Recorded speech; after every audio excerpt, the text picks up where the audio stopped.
Okay, so Rapid7, you've fairly recently launched your new PACT Partner Program. I guess it'd be good to understand just a bit of background, what led to the decision, to decide to enhance what your current channel engagement. Yeah, absolutely. I'll take that one, Tim, and then of course feel free to add anything. So at Rapid7, our mission is to create a safer digital world and making cybersecurity accessible for everybody. And we feel like in this increasing complex landscape, our partners are feeling that pressure to work with vendors that are providing the tools, the training, and the resources that are going to set them up for success. And the Rapid7 PACT 2025 program is in direct response to the feedback that we received from our partners in ways that we could improve our program. We hadn't made improvements to our PACT program for quite some years. And so we were really taking the time to listen to our partners to make sure that we were finding those meaningful updates that we could make.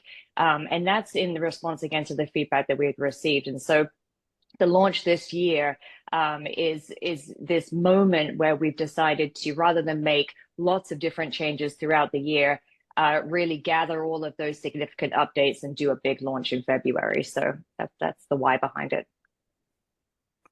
Okay, and in terms of the key features of what I think you call it, the Reimagined Partner Program, or upgraded, whatever we call it. So perhaps we can look at some of those things. And I think the first one to look at perhaps is the Modernised Partner Portal. What's involved there? Yeah, so we relaunched our partner portal, redid the entire thing. So an entirely new modernized experience for our partners. We upgraded the platform and we introduced some really exciting new features that, again, we hadn't really had in the past. Our emphasis is on ease of doing business. We want partners to feel like working and transacting with Rapid7 is something that's easy, it's collaborative, it's engaging, and it's real time. And so the upgrades that we made to our partner portal was really built with that in mind. And so, for example, we've given access now for partners to download approved quotes without having to go back and forth through email. We've provided renewal dashboards where they can have a 12-month view on all of the upcoming renewals, the CSM and the renewal specialists they need to be engaging with. They can collaborate directly with our sales reps on the opportunity real time through bi-directional flow between our Salesforce and the partner portal. So these are just some examples of the enhancements that we've made. But overall, we wanted to just improve the experience, modernize it, make it feel like a very interactive experience when they're working with Rapid7. And really just want to add to that, Phil, being able to just go and find what you need quickly as a partner, makes it so much better. If you're trying to track somebody down, ask questions, waiting for stuff to come back, it's just so much easier if the information is there and you can just go and get it yourself. So as Kelly says, self-serve was uppermost in our mind to make it really easy for them to find the information they wanted. And so far the feedback's been excellent that we seem to have accomplished that, which is great. Okay, yeah, and moving on to, I think, one of the other key features of the new program is around tailored engagement program and specializations. So yeah, perhaps what you can just give us a bit more detail as to what that actually entails.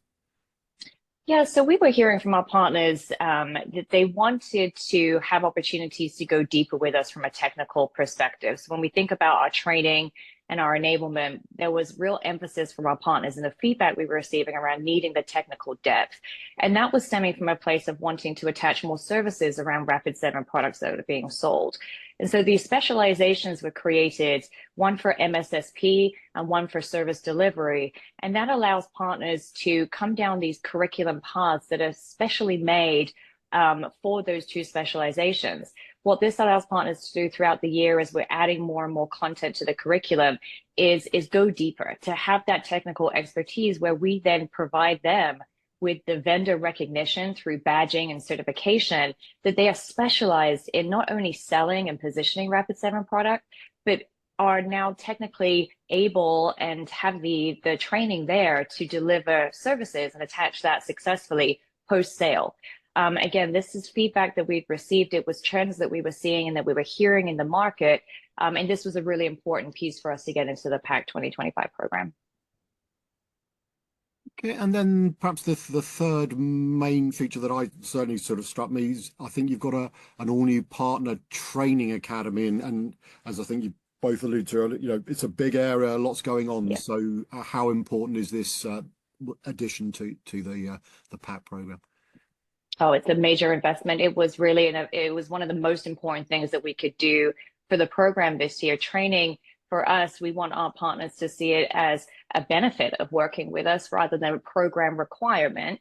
It is, of course, tied to tiers, as most vendor programs have that component in there. But again, we're putting so much emphasis into these role-based learning journeys. We have a brand new team at Rapid7 we've just recently invested in that wake up every day and the only thing they think about from a work perspective is how to better train and enable our partners. This is a huge investment. This is an area that we felt we really needed to put a lot of emphasis on. We've created a brand new partner academy. We launched it a little bit October last year, and the partners have just reacted very, very well to it. We're seeing tremendous adoption of the content. It's built with the partners in mind. We're taking into consideration not only their role that they play, but also looking at the curriculum through the lens of the customer lifecycle. So we're very intentional with how we put the curriculum together to make sure that, yes, of course, we're focusing on sales and pre-sales and positioning, selling, demoing, but equally as important is the post-sale aspects of that curriculum.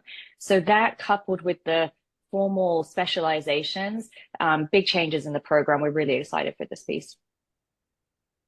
Okay, and I guess the overall objective of these I call them changes, upgrades, etc., is you wanting to help or continue to help your partners optimize their approaches to managed detection and response, MDR, and the wider SecOps focus, but also obviously they don't exist in isolation. They've got a whole load of customers wrestling with the same problem. So just, I guess it'd be good to understand how difficult it is for both the channel and their customers to wrestle with so much going on in this cybersecurity. Yeah, I think you're right, Phil. Cybersecurity is complex, right? The complexity that the end users, our customers, have to deal with is mind-blowing sometimes. And I think the challenges that they have, the complexity of so many security tools that they have in place.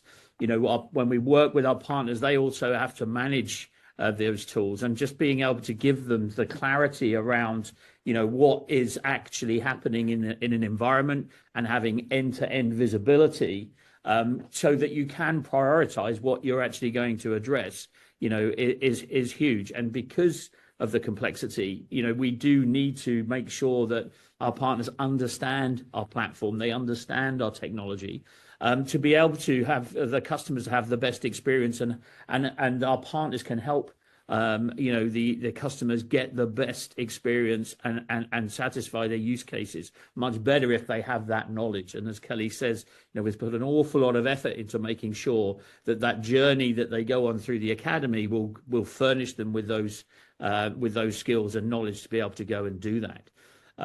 What it also means is that the partners and resellers are much more productive.